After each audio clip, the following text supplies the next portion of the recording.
everyone, it's Cheryl from Teaching 2 and 3-year-olds. I'm going to take you through my classroom as I'm getting it ready for back to school. I do this every year, and this year I'm going to focus more on each center of the classroom. Now right now it really echoes in here, and I apologize for how it sounds in the video, but I also want to be very realistic as to where I'm at. We simply have our furniture in place, but our shelves are empty. We don't have anything on the walls, and we're starting with a blank slate. So I thought I would walk around and show you each of the centers and talk about what my thoughts are for putting it together for the first day of school. So this is how our classroom looks right now, with nothing really in it except for the furniture. And like I said, there's a lot of echoing going on around here, but that's because we have nothing on the shelves and nothing on the walls really. And so once we start setting things up, that should hopefully improve.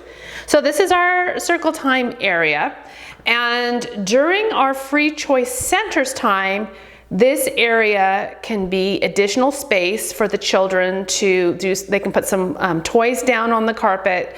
Oftentimes they might bring puzzles over here. They might look at books over here. It's just an extra spot that we have during free choice. And then when you come over here, this is our block area. Most likely what we're going to do is put our trains on this table, because I found that many 2 and 3-year-olds love trains, and you want to have things in your classroom that you know they're going to love because it's comforting to them.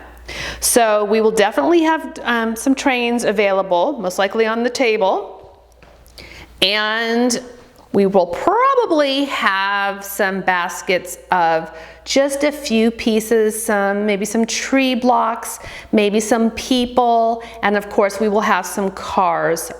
But that's about it that we will have set up in this area. This is our dramatic play area. Again, you'll see nothing has been put on the shelves yet. I'm just thinking about what I'm going to put there. And most likely we'll have our baby dolls in the crib, because that can be very comforting to children. They love the little baby dolls. And then we'll have just, a few bowls and play food.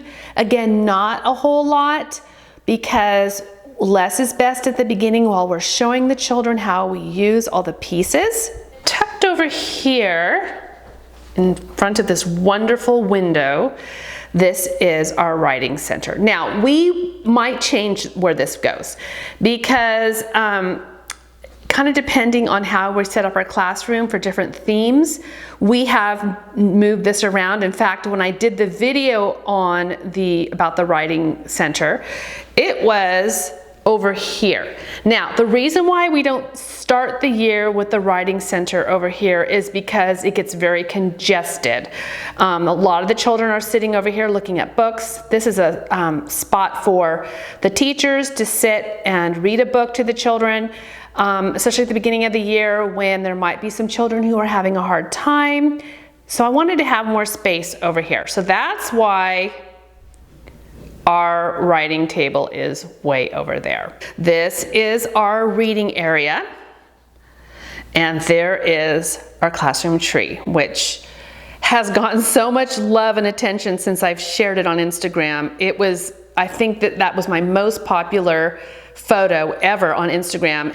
And then you can see that over here we have empty shelves. Once again, we either will store our table activities here, but I usually kind of wait and do that later, not at the beginning of the year, just because, again, less is best. I have found putting some stuffed animals on this shelf is wonderful, because since it's adjacent to the reading area, they often like to take a stuffed animal out and cuddle up with the stuffed animal looking at a book. I'm always thinking about making the classroom comfortable, especially for those who might be having a hard time not being with their families. This is their first school experience. So for some children, the transition can be hard, and I like to set up the classroom so that I can help those children. This is the same as last year, where we have our easel and our light table in the corner, and I like having the easel over here because it's close to the sink.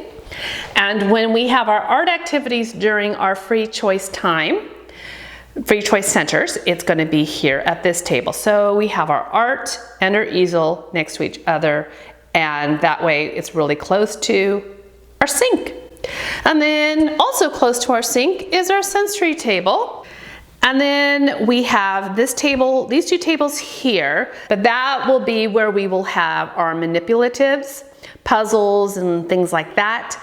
And then over here, we will have our Play-Doh. And then over in this corner over here, this is going to be our Science and Exploration Center. And I like it, it's tucked away in a little quiet corner. And this tends to be a place where when the children kind of want to get away from the others, or they just need a little alone time, they often will come over here by themselves or maybe with just one other child. So this is, you know, this is the bare bones, just kind of getting an idea. And when we do open up our classroom doors, we start off right away with our center's time. And so that is set up for them as soon as they enter the door. So they're going to see the setup like this, and they are going to be invited to be at whatever center they want to be at. I don't control where they are. I don't control how long they spend at a certain center. And some days they might want to stay at one area for a long time, perhaps most of the center's time. And on other days, they're kind of ping-ponging around and kind of going from one center to another, and even revisiting centers several times. So that's a question I am asked often. And no, I do not rotate centers. I do not monitor how long they're at a center. I let them simply move around as they wish. I also don't usually limit how many children can be at a center. And this is because, in my experience, children are pretty good about figuring out if an area is crowded. And I find it works out really well. So that's how we have our classroom set up right now, just with the bare bones, just kind of putting things in place. We have about 3 weeks until school starts. So between now and then, we are going to be putting the pieces in here, the toys and materials, kind of figuring out how much we want to put out, what we want to put out. And make sure to be following this YouTube channel, because if you are a subscriber and you click on the bell icon above, that will let you know when I publish a new video, because I'm going to take you through each step of getting this classroom set up, and you won't want to miss it. And also make sure that you're subscribing to my newsletters. That link is also in the description, because I send the video links out that way, so you will know when there is a new video published. Good luck to all of you who are getting your classroom set up, and I'll talk to you soon.